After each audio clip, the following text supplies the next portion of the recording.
that we throw away. This is not just a number, it's the pollution we breathe from the wealth we throw away. Is it possible to turn it into something profitable for all of us?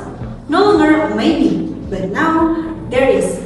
We are Trey Moratin from Telkom University Purwokerto as the initiator of Science Composter, a composting solution that is integrated with technology, AI, and IoT in the system. And closely, we cooperate with the role of farmers to be able to benefit healthy economic circulation.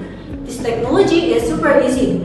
You just throw the garbage and our AI takes care of it in a fairly optimal time of only 2 to 4 weeks, and you can monitor in real time only through a smartphone.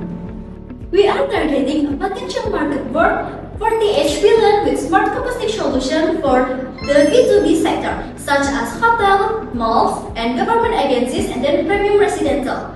Our business model has 4 sources of sustainable revenue. The first is sales of composting units, the second is monthly subscription for software and maintenance, the third is commission for compost sales, and the last is after-sales service.